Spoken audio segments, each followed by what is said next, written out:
అందరికీ నమస్తే. నా పేరు శ్రీకాంత్. ఫస్ట్ టైం మీరు మన ఛానల్ చూస్తే సబ్స్క్రైబ్ చేస్తారని మనస్ఫూర్తిగా కోరుకుంటున్నా. ఇక విషయంలోకి వెళ్దాం. గతంలో నేను అనేక సార్లు చెప్పా, రాజకీయ పార్టీలు అనేవి పొత్తులు పెట్టుకుంటూ అది సహజంగా ఉండేటువంటి విషయమే.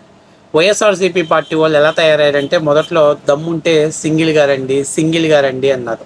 తర్వాత కాలక్రమేణా మీ దండం పెడతా దయచేసి సింగిల్గా రండి అన్నారు. తర్వాత మీ కాళ్ళు పట్టుకుంటాం దయచేసి సింగిల్గా రండి అని చెప్పి మాట్లాడారు. అంటే నేను చెప్పేది ఏంటంటే వైఎస్ఆర్సీపీ పార్టీలో అంటే ప్రజాస్వామ్యంలో పార్టీలు పొత్తు పెట్టుకోవచ్చు అని తెలిసినప్పటికీ కూడా దాన్ని పదే పదే అడుక్కోవటం, దాని గురించే మాట్లాడటం, లేదా వాళ్ళని వ్యక్తిగత హరణానికి పాల్పడుతూ మేమేదో పెద్ద ఘనకార్యం సాధించామని చెప్పి మాట్లాడటం. అందులో మా కారుకోతల వెంకటరెడ్డి గారు ఫస్ట్ ప్లేస్లో ఉంటాడు. మనోడు ఎంతసేపు ఉన్న పెద్ద వాళ్ళ పార్టీ చరిత్ర ఏదో పెద్ద గొప్ప చరిత్ర అయినట్టు, దాని గురించి మనం తర్వాత మాట్లాడదాం. అంతటోళ్ళు లేరు అనుకుంటారో ఏమో నాకు తెలియదు, కానీ మనోడు మాట్లాడేటప్పుడు జన సైనికుల పాలిట ఏదో కొంచెం తెలియనటువంటి ఎట్టకారంగా మాట్లాడుతుంటాడు. ఫస్ట్ టైం అలా ఎట్టకారంగా మాట్లాడిన కారుమూరి వెంకటరెడ్డికి చెప్పుతోటి సమాధానం చెప్పాడు. నాకు తెలిసి సిగ్గుసరంగానే ఉంటే మరొకసారి వైఎస్ఆర్సీపీ పార్టీలో లేకపోతే ఈ కారుమూరి వెంకటరెడ్డి గారికి నిజంగా వాడి బ్లడ్లో సిగ్గు అనేది ఒక చిన్న శాంపిల్ అని ఉన్నా కూడా వాడు మీడియా ముందుకు వచ్చి ఇంకా మాట్లాడలేడు. ఎందుకంటే ఆ లెక్కన చెప్పుతో ఎడాపెడా వాయించేశాడు. సరే, ఒకసారి జన సైనికుడు రియాక్షన్ దెబ్బకి కారుమూరి వెంకటరెడ్డి గారు నాకు తెలిసి ఒకవేళ పొరపాటున వీడియో కానీ చూస్తే గుండె ఆగి చచ్చిపోయినా కూడా ఆశ్చర్యపోవాల్సిన పని లేదు. సో ఆ విధమైనటువంటిది చాలా నీట్గా ఎక్కడా కూడా అంటే దాన్ని ఏమంటారంటే ఆ జన సైనికులు ఓపిక అయిపోయిన తర్వాత చివరగా మనోడు విజృంభించాడు. మామూలుగా కాదు, ఇక జీవితంలో పొరపాటున కారుమూరి వెంకటరెడ్డి గారిని వీడియో చూస్తే ఖచ్చితంగా గుండె పగిలిపోతాడు. ఆ విధమైనటువంటి విధంగా మనోడు గట్టిగా ఇచ్చాడు. ఏది ఏమైనా తమ్ముడిని మనం మనస్ఫూర్తిగా అభినందించాలి. ఎందుకంటే ఎప్పుడు పెడితే అప్పుడు ఇట్లా సొల్లు మాటలు మాట్లాడుతా వ్యక్తిగత హరణానికి పాల్పడతా మేము పెద్ద మునగాళ్ళం పోటుగాళ్ళం, అరే ప్రజాస్వామ్యంలో ఎవడైనా ఎవరితో పొత్తులు పెట్టుకోవచ్చు అని బోషడికే చెప్పున్న తర్వాత కూడా చేతగాని ముండా మీతో ఎవడో పొత్తు పెట్టుకోవట్లేదు కదా అని మిగతా వాళ్ళ గురించి మాట్లాడటం అవసరమా? సరే, ఒకసారి చూద్దాం. మనోడు హై వోల్టేజ్ లో కౌంటర్ ఇచ్చాడు, ఒకసారి చూద్దాం. దయచేసి ఆ జెండా కూలీలు కూడా ఆలోచించుకోమని చెప్తా ఉన్నా. కూలీ జవడ్రా పోరంబోగినా కొడక కూలీ. అరే ఒకరితో పొత్తు పెట్టుకున్నంత మాత్రాన మేమంతా కూలీలు అయిపోతే లుచ్చానా కొడక. మరి 2004లో అన్ని పార్టీలతో పొత్తు పెట్టుకున్న రాజశేఖర రెడ్డి గారు ఏమవ్వాలరా పనికి మాలిన నా కొడక. ఆయన చుట్టూ ఉన్న నాయకులు ఏమవ్వాలరా దిక్కుమాలిన నా కొడక. ఆయన కింద పనిచేస్తున్న కార్యకర్తలు ఏమవ్వాలరా పోరంబోగు నా కొడక అని చెప్పి మా వాళ్ళు ఎవరైనా హట్ అయిన వాళ్ళు వచ్చి మాట్లాడితే ఏమన్నా బాగుంటుందండి? మీరు ఇప్పుడు జనసేన కూలీలు అని అన్నారండి. ఎవట్రా కూలి పోరంబోకు నా కొడకల్లారా, మీరు 5 రూపాయల పేటీఎం కోసం పనిచేసే లుచ్చానా కొడుకులు మీరు మాట్లాడతారా మా గురించి అని చెప్పేసి మా వాళ్ళు ఎవరైనా వచ్చి మాట్లాడితే ముఖం ఆడబెట్టుకుంటారండి, తలకాయ ఆడబెట్టుకుంటారు తీసుకెళ్ళి. తప్పు కదా మీరు అలా మాట్లాడటం.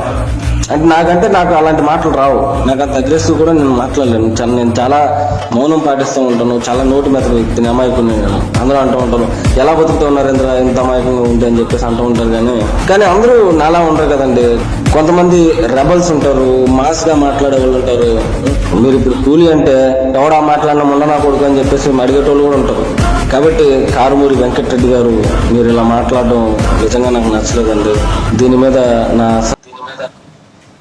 పెద్దోళ్ళు మన సామెత చెప్తారు, మీకు తెలుసుగా. పెద్దోళ్ళు మనకు సామెత చెప్తారు, చక్కగా గట్టిగా మింగిన తర్వాత నొప్పి పట్టుకున్న వెన్నపూస రాశాడంట. అట్టుంది మనోడు చెప్పే మాట. ఎందుకంటే వాస్తవంగా 100% అతను చెప్పింది వాస్తవం. ప్రజాస్వామ్యంలో ఏ పార్టీలతోటైనా పొత్తు పెట్టుకోవచ్చు. అది ప్రజాస్వామ్యంలో ఉన్నటువంటి విధానమే, అదేం తప్పు కాదు. అసలు దాని గురించి పదే పదే మీరు మాట్లాడాల్సిన అవసరం ఏంటి? మీకేం సంబంధం? నేను అడుగుతున్నా, మీకేం సంబంధం? మీకు కూడా దమ్ముంటే, మీకు కూడా జీలో దమ్ముంటే మీరు కూడా పొత్తు పెట్టుకోండి. అసలు మీతో పొత్తు పెట్టుకోవడానికి సిపిఎం పార్టీలైనా ముందుకు వస్తాయా? రావు. ఎందుకంటే మన అన్న చరిత్ర, మన అన్న ట్రాక్ రికార్డ్ అలాంటిది. పోనీ మీ పార్టీ వ్యవస్థాపకుడు ఎవరు? శివకుమార్. ఎక్కడున్నాడా శివకుమార్? ఎందుకు జగన్మోహన్ రెడ్డి పార్టీని వ్యవస్థాపక అధ్యక్షుడిగా ఉండలేకపోయాడు? ఎందుకంటే నేర చరిత్ర కలిగినటువంటి వాడు, 16 నెలలు జైల్లో ఉన్నటువంటి, 420 ఈ విధమైనటువంటి కేసుల్లో ఉన్నటువంటి వ్యక్తి. అంటే నేను చెప్పింది కాదు, రాజ్యాంగంలో చెప్పినటువంటి మాట. క్రిమినల్ కేసులు ఉన్నటువంటి ఏ వ్యక్తి కూడా పార్టీ పెట్టడానికి అర్హత లేదు. ఆ కారణం చేత మా జగన్మోహన్ రెడ్డి అన్న డిస్క్వాలిఫై అయ్యాడు పార్టీ పెట్టడానికి అనేది వాస్తవ విషయం. ఇది మీరైతే మీసం మెలేసి చెప్పుకుంటారు. కానీ ప్రజాస్వామ్యంలో చాలా అంటే చాలా షీపైన వ్యవహారం ఇది. చాలా షీపైన వ్యవహారం. అయినా మనకి సిగ్గు లేదు. మనకి 5 రూపాయలు డబ్బులు ఇస్తాడు కాబట్టి ఈ తుప్పల్లోనో ఏ చెట్ల చాటునో వీడు అధికార ప్రతినిధి, ఈ బొగడాగాడు వీడు ఎంతసేపు ఉన్న చెట్టల్లో తుప్పల్లో పోయి వీడియోలు చేస్తాడు. నాకు అర్థం కావట్లా. అరే నిన్ను ఒకసారి అరెస్ట్ చేస్తే రెండోసారి కూడా అరెస్ట్ చేస్తాడని భయమా, లేకపోతే ఇట్లాగే నోటుకొచ్చినట్టు వాగుతూ ఉంటే ఎవడో ఒకడు మెడ మీద దంతాడని భయమా? దేనికి నువ్వు చెట్లలో తుప్పల్లో ఎక్కడ చాటును పోయి వీడియోలు చేస్తుంటావు? వాడు డ్రెస్ కూడా భలే వేసాడు, ఎరుపేసాడు. ఖచ్చితంగా ఎరుపోయేవాడు వాడు. హార్పిక్ రెడ్డి గాడు ఎరుపోయా, అందుకే వాడు ఎరుపేశాడు. సరే నేను అనేది ఏంటంటే రేపు 2029లో మీరు ట్రై చేయండి. మీతో ఎవడన్నా పొత్తు పెట్టుకోవడానికి ఏ పార్టీ అయినా ముందుకు వచ్చి ట్రై చేయండి. మీకు నేను అంటున్నా, ప్రజాస్వామ్యంలో పొత్తులు పెట్టుకోవడం తప్పు కాదు. మీరు కూడా పెట్టుకోండి. మీకు దమ్ముంటే, మీకు జీలో దమ్ముంటే 2029లో మీకు ఓపెన్ ఆఫర్. అట్లీస్ట్ కేఏ పాలతోటన్నా పొత్తు పెట్టుకోండి రాబాయ్. కేఏ పాల్ పార్టీతోటన్నా పొత్తు పెట్టుకోండి మీకు చేతనైద్దాం. లేకపోతే ఈ మధ్య కొత్తగా పెట్టాడు అరకోటు జడా శ్రావణ్, ఆ శ్రావణ్తోన్నా పొత్తు పెట్టుకోండి. మన నేర చరిత్ర, మన అవినీతి సామ్రాజ్యాన్ని చూసినప్పుడు ఏ పార్టీ కూడా మనతో పొత్తు పెట్టుకోరు. అది మన అవలక్షణం. దాన్ని కూడా మీరు మగతనంగా చెప్పుకుంటున్నారు చూసావు. అలాంటి పేటీఎం కూలీలు ఉన్నంత వరకు జగన్మోహన్ రెడ్డి మార్కెట్లో చలామణి అవుతూ ఉంటాడు. జగన్మోహన్ రెడ్డి గారి బొమ్మ ఆడుతూనే ఉంటుంది. ఇప్పుడు నేను కారుమూరి వెంకట్ని నేను అడుగుతున్నా, సరే అబ్బా జన సైనికులు, పేటీఎం జన సైనికులు జెండా కూలీలే, మరి నువ్వు అన్నట్టు మేము ఒప్పుకుంటాం, తప్పేం లేదు. వాళ్ళ నాయకుడు ఆదేశించాడు, తప్పనిసరి పరిస్థితుల్లో వాళ్ళు పార్టీ జెండా మోసారు, ఓకే కరెక్టే, జన సైనికులు నువ్వు అన్నట్టు మేము యాక్సెప్ట్ చేస్తాం. మరి మిమ్మల్ని ఏమన్నారు ఆ లెక్క ప్రకారం? వెన్నుపోటు దొంగ నాకొడుకులు అన్నారా? ఎందుకంటే రాజశేఖర రెడ్డి గారు పుట్టింది పెరిగింది కాంగ్రెస్ పార్టీలో. ఆ పార్టీకి వెన్నుపోటు పొడిచి ఆ తల్లి పిల్ల కాంగ్రెస్ లెక్కన వైఎస్ఆర్ కాంగ్రెస్ పార్టీని పెట్టారు. మరి మిమ్మల్ని ఏమనాలి? 16 నెలలు జైల్లో ఉన్నటువంటి 420 వెనకాల నిలబడినోడు మిమ్మల్ని ఏమనాలి? అలాగే వివిధ ఈడీ కేసులు, మనీ లాండరింగ్లో ఉన్నటువంటి కరేబియన్ దీవుల్లో ఉన్నటువంటి ఆలీబాబా అరడజన దొంగల ముఠాకి నాయకత్వం వహిస్తున్నటువంటి వ్యక్తికి మీరు వెనకాల నిలబడ్డట్టు మిమ్మల్ని ఏమనాలి? ఏ పదంతో సంహరించాలి? నేను అడుగుతున్నా. ఈరోజు జనసేన కార్యకర్తలు కాలర్ ఎగరేస్తారు. ఎస్, మేము జన సైనికులం, మా నాయకుడు ఆదేశిస్తే ఏ పార్టీ జెండా మోయటానికైనా సిద్ధంగా ఉన్నామని వాళ్ళు చెప్పారు. అదేం తప్పేం కాదు. అది నేను ఇప్పుడు నిన్నేమంటున్నానంటే, మీరు చెప్పగలుగుతారా మా నాయకుడు ఆదేశించాడు కాబట్టి వివేకానంద రెడ్డి గారిని లేపేసాం, వివేకానంద రెడ్డి గారి కూతురు మీద సోషల్ మీడియాలో పోస్టు పెట్టాం, వైఎస్ షర్మిలారెడ్డి మీద మేము సోషల్ మీడియాలో పోస్టు పెట్టాం, లేకపోతే వైఎస్ షర్మిలారెడ్డే కాదు మేర్సుపల్లి షర్మిలా శాస్త్రాన్ని మేము పెట్టాం, చెప్పుకోగలగాలి కదా? మీరు కూడా చెప్పుకోగలగాలి కదా? మీరు అంత ఓపెన్గా మాట్లాడుతుంటే పొత్తు పెట్టుకుంటేనే జెండా కూలీలని, ఇంకో పార్టీ జెండా మోస్తున్నారు, జెండా కూలీలు అంటున్నారు కదా. మరి రేపు బెయిల్కి జైలుకి మధ్య ఊగిలాడుతున్న నాయకుడు బెయిల్ రద్దయి జైల్లో పోతే మరి మీ పరిస్థితి ఏంటి? మీ పార్టీ పరిస్థితి ఏంటి? అది దాని గురించి క్లారిటీ ఉందా మీకు? దాని గురించి మీకు క్లారిటీ ఉందా? దాని గురించి మీరు మాట్లాడగలుగుతారా? పోనీ మీరు ధైర్యంగా ఎస్ వివేకానంద రెడ్డిని మేమే చంపామని కాలర్ ఎగరేసుకోగలుగుతారా? ఎస్ వైఎస్ షర్మిలారెడ్డి మేమే బూతులు తిట్టామని ఎగరేసుకోగలుగుతారా?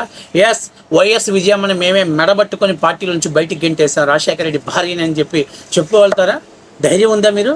అరే మీరు చేసిన పనులు చెప్పుకోలేరు, ఎదుటి వాళ్ళు పొత్తు పెట్టుకుంటే ఓర్చుకోలేరు. ఏంట్రా ఇది? మానసికమైనటువంటి సైకో అంటే ఇదే కదా సైకోయిజం అంటే. మీరు పొత్తు పెట్టుకోలేరు, కనీసం మీరు చేసిన పనులు చెప్పుకోలేరు. ఎంతసేపు ఉన్నా మీ కింద ఇంత నలుపు ఉంది, మీ కింద ఇంత దరిద్రం ఉంది. మీరు నాకు తెలిసి భారతదేశంలోని బీహార్లో కూడా పార్టీలకు ఉన్నంత, బీహార్లో నడుపుతున్న పార్టీ నాయకులు నడుపుతున్న వాళ్ళకి లేనంత చెత్త చరిత్ర మీ పార్టీకి ఉంది.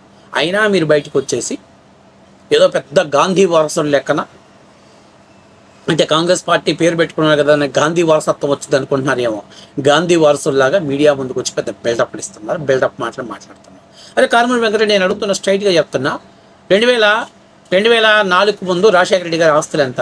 ఈరోజు మీ ఆస్తులు ఎంత? జగన్మోహన్ రెడ్డికి సాక్షి కానీ, సాక్షి పేపర్ కావచ్చు, జగతి పబ్లికేషన్స్ కావచ్చు, పవర్ ప్రాజెక్టులు కావచ్చు, సిమెంట్ ఫ్యాక్టరీలు కావచ్చు, లేకపోతే బెంగళూరు ఎలంకా ప్యాలెస్ కావచ్చు, లేకపోతే హైదరాబాద్ లోటస్ పార్ట్ కావచ్చు, ఇవన్నీ ఎట్లా వచ్చాయి డబ్బులు? ఏ విధంగా తండ్రి అధికారాన్ని అడ్డం పెట్టుకొని డబ్బులు సంపాదించాడు? అలాంటి కిడ్ ఫ్లో చేసిన వెనకాల మీరు నిలబడ్డారంటే మీరంతా 420 నాకుడు. జెండా కూలీల కంటే 420 వాళ్ళు ప్రమాదం కదా సొసైటీకి. వాళ్ళు కష్టాన్ని చిందిస్తున్నారు. మరి మీరేం చేస్తున్నారు? ప్రజల కష్టాన్ని దోచుకుంటున్న వాడు వెనకాల నిలబడుతున్నారు. మరి మీకంటే దొంగలు ఎవరున్నారు? వాళ్ళు కాలర్ ఎగరేస్తారు రా భయ్. మిమ్మల్ని పోల్చుకున్నప్పుడు మీసం తిప్పి కాలర్ ఎగరేస్తారు.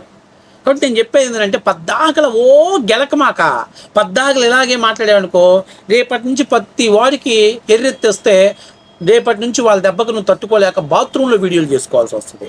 బాత్రూంలో హార్పిక్ని పక్కన పెట్టుకొని చచ్చిపోతాను నన్ను తిట్టొద్దని చెప్పి అడుక్కోవాల్సిన పరిస్థితి వస్తుంది.